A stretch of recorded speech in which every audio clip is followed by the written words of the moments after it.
স্কুলে কলেজে ভার্সিটিতে লেখাপড়া করছে, কত জেনার মধ্যে মুবতলা হচ্ছে আপনার মেয়ে, আপনি তো জানেন না।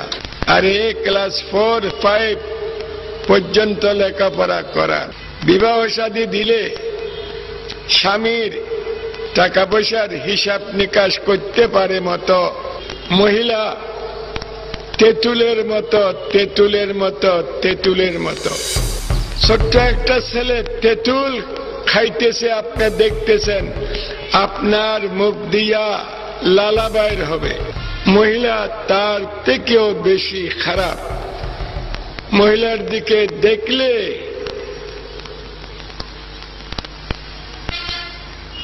দিলের মধ্যে লালা বাইর হয়, বিবাহ করতে ইচ্ছা হয়, লাভ ম্যারেজ কোর্ট ম্যারেজ করতে ইচ্ছা হয়। কেউ যদি বলে একজন বুড়া মানুষ, হুজুর মহিলাকে দেখলে আমার দিল খারাপ হয় না, খেয়াল দিলের মধ্যে আসে না, তাহলে আমি বলবো ভাই এ বুড়া, তোমার ধ্বজভঙ্গ বিমার আছে, তোমার পুরুষত্ব নষ্ট হয়ে গেছে।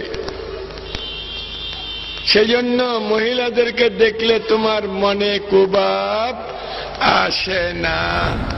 গার্মেন্টসে কেন দিছেন আপনার মেয়েকে?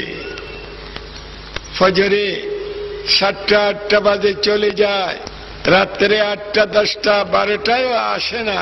কোন পুরুষের সাথে ঘোরাফেরা করতেছে তুমি তো জানো না। জেনা করে করে টাকা রোজগার করতেছে, কি বরকত হবে?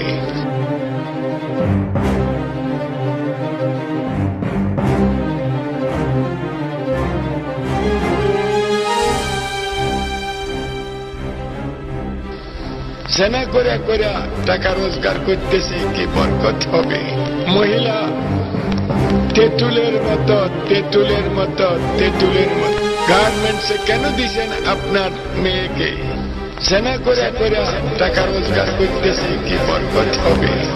জেনা করে করে টাকা রোজগার করতেছে, কি বরকত হবে? কেন মা, কি হয়েছে? আমি কেন চেনেন? তোরে চিনুম না কেন? চিনি। আমি কেন কন দেহি? তুই আমাকে হালিমা, আমাকে সবুরের একমাত্র মাইয়া। আমি কি করে জানেন? জানুম না কেন? কি করি কন? তুই গার্মেন্টসে চাকরি করে সারাদিন গাদার মতো খাইতা পঙ্গু বাবার সংসার চালাস, ছোট ভাইটার লেখাপড়ার পয়সা জোগাড় করস। কিন্তু হঠাৎ তোর কি হইল? তোর বাপে কিছু কইছে তোরে? বাপ কিছু কয় নাই। তাইলে কেডাই কি কইছে ক? হুজুর আপনি কোন? গার্মেন্টসে কাজ করে কি পাপ? না, পাপ হইব কেন?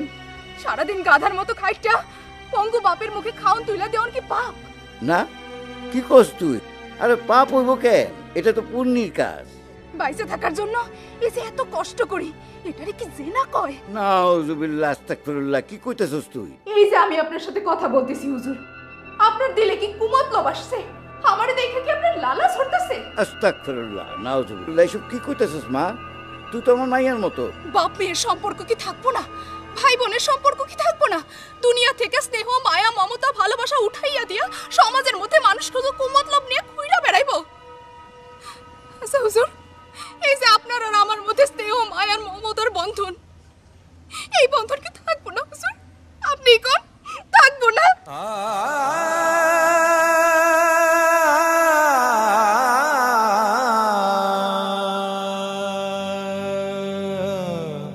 সবই থাকবো মা।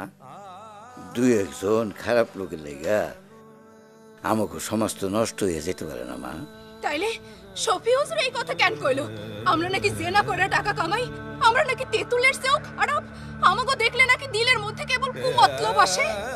না রে মা, সব মিথ্যা কথা, সব বানোয়াট কথা। কিছু কিছু ছদ্মবেশী মাওলানা আছে যারা নিজের স্বার্থের জন্য ধর্মের ভুল ব্যাখ্যা দিতেছে আর কোরআন হাদিসের বিকৃত কইরা মানুষের মধ্যে বিভ্রান্তি ছড়াইতেছে। আমি ওনার কথা সবই শুনেছি মা। উনি যা বলছেন সবই উদ্দেশ্য প্রণোদিত। আজকে যদি আমার বিবি অসুস্থ হয়, আমি মহিলা ডাক্তারের কাছে তারে নিয়ে যাই, কিন্তু ওনার কথা মতো মেয়েরা যদি ক্লাস 3-4 পর্যন্ত লেখাপড়া করে তাহলে ডাক্তার হইব কেমনে? ইসলাম ধর্মে কোথাও লেখা নাই যে নারীরা লেখাপড়া করতে পারবো না, কাজ করতে পারবো না, বরং নারী পুরুষ কাঁধে কাঁধ রেখা আগায় যাওয়ার কথা বলা আছে। আমাদের নবীজি হযরত রাসূল পাক সাল্লাল্লাহু আলাইহি ওয়াসাল্লাম লেখাপড়ার জন্য শুধু চীনে যেতে কইছে। তিনি নারীদের বাদ দিয়া শুধু পুরুষদের লেখাপড়ার কথা বলেন নাই, নারী পুরুষ উভয়ের কথা তিনি বলছেন। আমাদের নবীজির স্ত্রী বিবি খাদিজাও ব্যবসা করতেন। ধর্মের নামে যারা নারীদের অধীনস্থ করে রাখতে চায়, পিছায় রাখতে চায়, তাদের মধ্যে কুমতলব আছে। তাই আমাকে বিবেক দিয়া ভালোটারে গ্রহণ করতে হইব আর খারাপটারে বর্জন করতে হইব। আমি ইনশাল্লাহ আগামী শুক্রবার জুম্মার নামাজের খুতবায় এই সমাজ বিরোধী চক্রের ব্যাপারে মানুষকে সচেতন করে তুলব। আয় মা, আমরা ওই মুখোশধারী শয়তানগণ আসল চেহারাটা জনসম্মুখে প্রকাশ করে দেই। আমাদের এই সোনার বাংলায় দেশ বিরোধী চক্র আর যেন কোনোদিন কোন ষড়যন্ত্র করতে না পারে। চল, চল। নিজেদের স্বার্থ হাসিলের জন্য এক শ্রেণীর ধর্ম ব্যবসায়ী ধর্মের ভুল ব্যাখ্যা দিয়ে জনগণকে বিভ্রান্ত করার অপচেষ্টায় লিপ্ত রয়েছে। এরা নিজেদের ভোগবিলাস ও সুবিধা লাভের জন্য পবিত্র ধর্মগ্রন্থের ভুল ব্যাখ্যা দিতেও দ্বিধাবোধ করে না। 1971 সালের মহান মুক্তিযুদ্ধ চলাকালীন সময়ে এরা বর্বর পাক হানাদারদের পক্ষ নিয়ে লুণ্ঠন করেছে আমাদের মা বোনদের সম্ভ্রম, হত্যা করেছে নিষ্পাপ শিশুদের। এই ঘাতক চক্রই আবার তৎপর হয়েছে ধর্ম হেফাজতকারীর ছদ্মবেশে। মন গড়া ও বানোয়াট নিয়ম নীতির কথা বলে নারীর প্রতি প্রতিনিয়ত করে যাচ্ছে সহিংস আচরণ। লিপ্ত আছে নারী সমাজকে পিছিয়ে রাখার ঘৃণ্য চেষ্টায়।